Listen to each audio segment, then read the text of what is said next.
ബാലിയെ കുറിച്ച് കേട്ടിട്ടില്ലേ? സ്വന്തം അനിയനായ സുഗ്രീവന്റെ ഭാര്യയെ വരെ സ്വന്തമാക്കി കിഷ്കിന്ധ ഭരിച്ച വാനര രാജാവ്.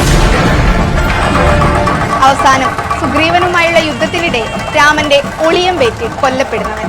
വടക്കൻ കേരളത്തിൽ ബാലി ഒരു ദൈവമാണ്. അടിച്ചമർത്തപ്പെട്ടവനായി ബാലി മാറുകയും അടിച്ചമർത്തപ്പെട്ടവരുടെ കലയായ തെയ്യത്തിലൂടെ ബാലി ഉയർത്തെഴുന്നേൽക്കുകയും ചെയ്യുന്നു. ചതിയിലൂടെ ബാലിയെ കൊന്ന രാമനെ തെയ്യം വിചാരണ ചെയ്യുന്നു. ബാലി ജീവിച്ചിരിക്കുന്നുണ്ടെങ്കിൽ ഒരിക്കലും രാവണനെ കൊല്ലാൻ രാമന് സാധിക്കില്ല.